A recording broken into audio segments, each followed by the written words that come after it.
हाँ जी बच्चों, तो डीपीपी 2 लॉज ऑफ मोशन की हम लोग शुरू करते हैं। पहला जो सवाल यहाँ पे आ रहा है वो है प्रॉब्लम नंबर 1। कहता है constant force is acting on a body of a mass 5 kilogram changes its speed from 2 meter per second to 4.5 meter per second in 30 second के स्पैन में। आगे बोला गया the direction of motion of a body remains unchange, calculate the magnitude of force. हमें force का magnitude calculate करना है। तो जो फोर्स है उसे लगाने पे 5 किलोग्राम की बॉडी ने अगर आप ध्यान से सोचे तो उसने एक्सेलरेशन शुरू कर दिया। पहले उसका स्पीड था 2 मीटर पर सेकेंड, अब उसका स्पीड हो गया है 4.5 मीटर पर सेकेंड। यानी u जो था हमारे पास था 2 मीटर पर सेकेंड, v जो हो गया वो हो गया 4.5 मीटर पर सेकेंड, और टाइम कितना लगा इस प्रोसेस में, उसे लगा 30 सेकेंड। हमें बताना है कि मोशन अगर चेंज नहीं हुआ है तो फोर्स निकालो। फोर्स का फॉर्मूला मास इनटू एक्सेलरेशन होता है।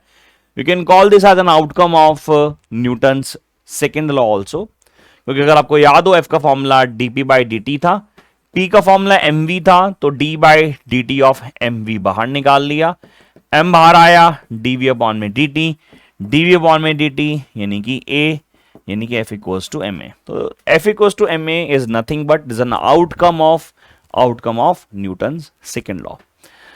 सवाल में आप पूछा गया फोर्स निकालना है बच्चों, तो f इक्वल्स टू ma के हिसाब से मास तो हमारे पास है। ओ सॉरी, ये क्या हो गया, मास तो हमारे पास है, क्या नहीं है, हमारे पास एक्सेलरेशन नहीं है। And we can calculate acceleration easily, because acceleration निकालने के लिए जस्ट अ सेकेंड, हाँ, एक्सेलरेशन निकालने के लिए हमारे पास फॉर्मूले में v माइनस यू अपॉन में t होना चाहिए। बिकॉज ये फॉर्मूला तो वही है ना, v equals to u plus a t, rearrangement किया है, ए का फॉर्मूला क्या आ गया, v माइनस यू अपॉन में टी। v कितना है 4.5 माइनस 2 डिवाइड बाई टी की वैल्यू 30। एक्सेलरेशन यहां से निकल कर आया 1 अपॉन में 12 metre per second square. Therefore force की वैल्यू कितनी आ गई, फोर्स की वैल्यू है m इंटू ए, मास की वैल्यू 5 मल्टीप्लाई बाय 1/12, तो आंसर आ गया 0.42 न्यूटन। अगला चलिए क्वेश्चन नंबर 2 शुरू करते हैं। इसमें लिखा है कि एक फोर्स है जिसे 10 सेकेंड के लिए लगाया गया on a body of mass 10 kilogram, after which the force ceases मतलब घटना शुरू हुआ, and the body covers 50 metre in next 5 second. Find the magnitude of force. Force का formula mass into acceleration, mass की वैल्यू दे रखी है, acceleration निकालना पड़ेगा।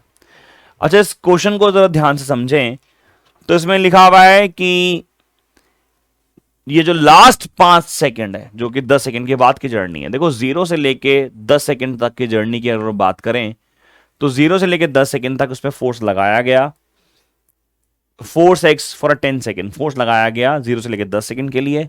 बॉडी का मास था इतना, आफ्टर विच फोर्स घटना शुरू हो गया। यानी 10वें सेकंड के बाद फोर्स चेंज होना शुरू हुआ, और उसके बावजूद भी उसके फोर्स लगने के इंपैक्ट की वजह से अगले 5 सेकंड में वो 50 मीटर का डिस्टेंस ट्रेवल कर गया। कितना distance, and the body covers 50 metre in next 5 second. यानी फॉर 11 से लेके 15 सेकंड, अब इमेजिन समझ करो इस चीज को, 11 से लेके 15 सेकंड तक के लिए, 11 से लेके 15वें सेकंड तक के लिए उसका फोर्स तो नहीं लगा ना, और जब फोर्स नहीं लगा यानी एक्सेलरेशन भी नहीं होगा। यानी अगर मैं यहां पे कैलकुलेट करना चाहूं वेलोसिटी, तो वेलोसिटी का सिंपल फॉर्मूला क्या होगा, वो u प्लस एटी नहीं होगा। बड़े भाई फोर्स ही नहीं लगा, और जब फोर्स नहीं लगा तो एक्सेलरेशन होगा ही नहीं, तो फॉर्मूला तो लग ही नहीं सकता। यानी उस केस में v का फॉर्मूला क्या बनेगा, v का फॉर्मूला बनेगा सिंपली डिस्टेंस अपॉन में टाइम। और डिस्टेंस कितना ट्रेवल किया 50, टाइम कितना है 5, यानी कितना होगा 10 मीटर पर सेकेंड। ये वो स्पीड है जिस स्पीड से वो उस 11वें सेकंड में एंटर किया। यानी अगर मैं इमेजिन करूं 0 से लेके 10 सेकंड तक की जर्नी, ये 10 सेकंड है उसकी जर्नी, तो इस पॉइंट पे जो स्पीड है इसकी वो है 10 मीटर पर सेकेंड। इसमें जो उसकी स्पीड है वो है 10 metre per second, 10th second पे। u यहां पे कितना है, यहां पे सर u 0 मान लेते हैं इनिशियली रेस्ट पे। तो यहां से अगर मैं a निकालना चाहूंगा तो a का फॉर्मूला आ जाएगा v माइनस यू अपॉन में t, यानी कि 10 माइनस 0 डिवाइडेड बाय 10। नाउ 10 क्यों, बिकॉज यहां से लेके अंदर करने में 10 सेकंड लगा। यानी एक्सेलरेशन कितना हो गया, एक्सेलरेशन हो गया sir 1 metre per second square. Therefore the value of force become force what, mass into acceleration, यानी 10 इनटू 1 यानी कि 10 newton. This is the answer of the question, easy. चलिए जी next question.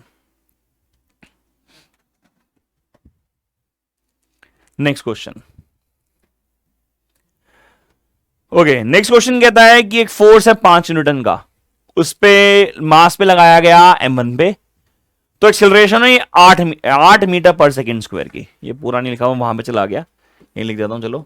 8 metre per second square की acceleration कितनी हुई, 8 metre per second square की। जब वो लगाया गया m2 पे तो एक्सेलरेशन हुई 24 मीटर पर सेकेंड स्क्वायर की। दो अलग अलग मास पे लगाया। ये ऐसा क्वेश्चन एक एनसीईआरटी में क्वेश्चन भी था कि सेम फोर्स लगाया क्या सेम इफेक्ट प्रोड्यूस करेगा, आंसर है नहीं। एक ही सेम फोर्स है, 5 न्यूटन का ही फोर्स है, एक बार लगाया किस पे, m1 पे, एक्सेलरेशन इतनी आई, m2 पे एक्सेलरेशन इतनी आई। कहता what would be the acceleration if both masses are joined together, अगर दोनों कंबाइन कर दे तो क्या लगेगा। देखो ये अगेन क्वेश्चन जो है सेकंड लॉ पे बेस्ड ही है। F equals to ma, F equals to dp by dt, F equals to ma is nothing but the outcome of dp by dt only। तो मेरे पास दोनों केसेस में, जैसे कि मान लेते हैं मैं मास m1 की बात कर लेता हूं, दोनों केसेस में हमने 5 न्यूटन का फोर्स लगाया, तो a1 कितना आ जाएगा f अपॉन में m1। सिमिलरली फॉर m2 कितना आ जाएगा, for m2 a2 will be equals to f upon में m2। अगर मैं देखूं फोर्स की वैल्यू 5 थी, मास की वैल्यू इस केस में m1 है, तो m1 यहां ले लिया। वैसे हमें m1 और m2 निकालना चाहिए था रादर देन दिस, तो हम यहां से अपन m1 निकाल लें। तो m1 कितना आ गया 5 अपॉन में a1, because a1 is actually given to us. a1 की वैल्यू 8 होगी, तो 5 बटा में 8 आ गया, 5 बटा में 8 किलोग्राम हो गया ये।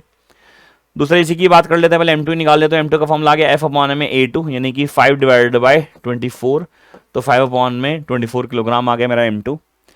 अब इमेजिन करो व्हेन दे आर कंबाइंड, तो कंबाइंड मास कितना आ जाएगा, when they are combined the combined mass will be equals to m1 plus m2, the combined mass will be m1 plus m2, this will be 5 upon में 8 plus 5 upon में 24, so on solving this will be 5 by 6 of kilogram. अब कहता है अब acceleration कितनी होगी, acceleration a का formula क्या आएगा, f अपॉन में इस बार आ जाएगा m1 प्लस m2, जैसे ए प्राइम बोल देता हूं, जैसे कि पहली बार आया a का फॉर्मूला f अपॉन में m1, a का फॉर्मूला आया f अपॉन में f2, a2 का फॉर्मूला, तो a डैश का फॉर्मूला क्या आ जाएगा m1 प्लस m2। फोर्स के लिए तो वही है 5 है, और ये हो गया 5 बटा 6, कितना आ गया 6 metre per second square. Easy question. Okay next question. अगला क्वेश्चन जो है वो बहुत ही सिंपल सा है, आप लोगों की बुकलेट में से ही है ये। इसमें क्वेश्चन में यहाँ पे लिखा होना चाहिए, मैं यहाँ लिख देता हूँ, यहाँ पे नहीं लिखा हुआ है। इसमें लिखा था motion of a particle of a mass m is described by y equals to, equation है यहाँ पे ut plus half at half gt square. Equation हमारे पास ये है y is equals to ut plus half gt square. This is the equation that we have given, y equals to ut plus half gt square. सही है। अब आपको बताना है कि यहाँ पे जो बॉडी पे फोर्स लग रहा है वो कितना होगा। अच्छा फोर्स का फॉर्मूला सबको मालूम है, F का फॉर्मूला क्या होता है, F का फॉर्मूला होता है dp अपॉन में dt। तो d अपॉन में dt यहाँ पे लगा देता हम लोगों ने mv, m बाहर आ गया था, m into dv by dt, और dv बाई dt का मतलब है चेंज इन वेलोसिटी यानी कि एक्सेलरेशन, यानी F equals to ma। Simple formula है। यानी कि अगर आपको फोर्स निकालना है तो आपको मास चाहिए जो कि गिवन है हमें, mass is given as m, हमें a चाहिए, a नहीं पता, लेकिन इक्वेशन साफ दिखी है, पता चल रही है भाई ये एक्सेलरेटेड मोशन है, यूनिफॉर्मली एक्सेलरेटेड मोशन ग्राफ है, ये इक्वेशन है, सॉरी ग्राफ नहीं इक्वेशन। भाई अगर हम जनरल इक्वेशन लगाए तो ut plus half at square होना चाहिए। यानी कि अगर मैं कंपैरिजन करूं तो ऑन कंपैरिजन a का फॉर्मूला सिंपली क्या बनेगा, a का फॉर्मूला सिंपली g बनेगा सर। और अगर a का फॉर्मूला g बना तो यहाँ पे f इक्वल्स टू फॉर्मूला क्या आ जाएगा m इंटू g। ये मेरा आंसर आ गया, दिस दैट्स इट, ये मेरा आंसर है।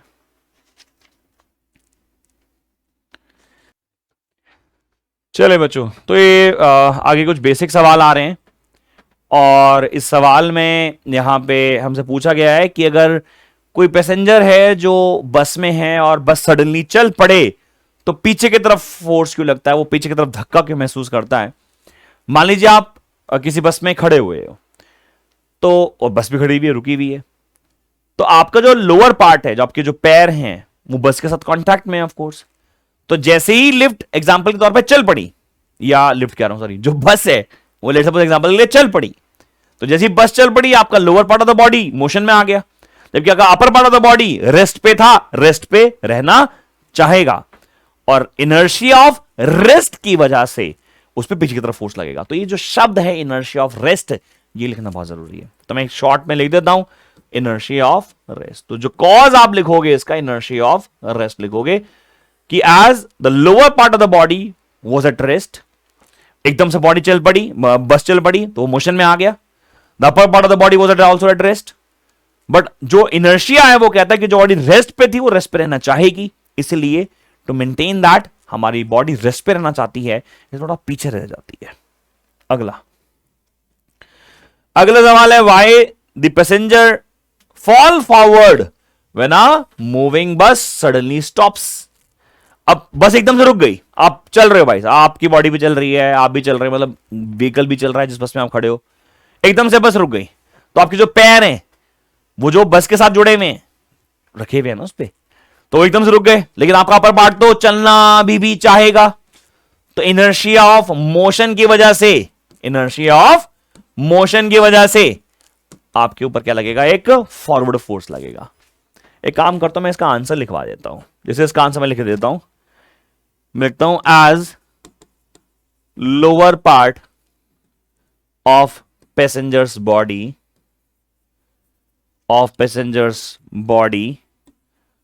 comes to motion along with bus, but upper part remains at rest due to inertia of rest. Therefore, passenger fall in backward direction. अब मैंने एक लिख दिया, दूसरा तुम अपने आप भी लिख सकते हो, है ना। तो ये प्रॉब्लम नंबर 5 का आंसर हो गया। सिमिलरली प्रॉब्लम नंबर 6 का आंसर लिख सकते हैं, बट उसमें इनर्शिया ऑफ रेस्ट की जगह इनर्शिया ऑफ यहां पे मोशन आ जाएगा। अगला सवाल है man jumping from a moving bus and train falls with his hat forward why. Same logic है सर। अगर आप बात करें कि आप बस में जा रहे हैं और बस में से आप चलती चलती बस में से कूद जाए लेट्स सपोज, या उतर जाएं, ऐसा तो हम एज्यूम कर रहे हैं कि man jumping from a moving बस, कि जब मान लीजिए चलती बस से कूद गया तो फॉरवर्ड डायरेक्शन में जाएगा, जिस तरफ बस जा रही उस तरफ जाएगा, उसका सर उस तरफ जाएगा, ऐसे मान लेते हैं। क्यों? इनर्शिया मोशन की वजह से। भाई आप बस में थे, आप इधर जा रहे थे, तो आपका इनर्शिया मोशन इधर है, इनर्शिया डायरेक्शन भी इधर है, आप उसमें कूद गए, बाहर निकल गए, समझ रहे हो, आप उसमें बाहर आ गए। जैसे बाहर आ गए, इनर्शिया मोशन तो पहले सीधा, तो उसी डायरेक्शन में ले जाने की कोशिश करेगा। आंसर क्या लिखूंगा? Inertia of motion. क्या लिखूंगा इसको? Inertia of motion. चलिए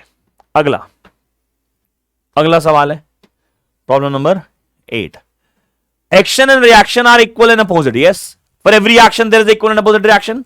हम लोगों को मालूम है, for every action there is equal and opposite reaction. सवाल क्या दिया हुआ है? Why cannot they cancel out each other? अरे ये बॉडी ए है, ये बॉडी बी है, बी ने ए पे फोर्स लगाया, यहां पे force on A due to B, A ने बी पे फोर्स लगाया, force on B due to A. दोनों का मैग्नीट्यूड क्या होगा? बराबर। डायरेक्शन क्या होंगी? डायरेक्शन होंगी अपोजिट। कैंसिल आउट क्यों नहीं कर रहे? एक बात बताता हूं। जैसे मान लीजिए एक बॉडी होती है हमारे पास, ये इस पे फोर्स लगाया 2 न्यूटन, यहां लगा 2 न्यूटन, बताओ नेट फोर्स कितना हुआ? आंसर लगा 0 न्यूटन, यानी 0। बेटा यहां पे 0 नहीं होगा, क्यों? बिकॉज ये अलग अलग बॉडी पे लग रही हैं। तो as these two forces are acting on different bodies, therefore they can not cancel out each other. इसलिए बोला जाता है कि action and reactions are equal but they can not cancel out each other as they are acting on different bodies. A ने B पे लगाया, B ने ए पे लगाया, दोनों अलग अलग बातें हैं ना। ठीक है जी, ये डीपीपी 2 थी हमारी।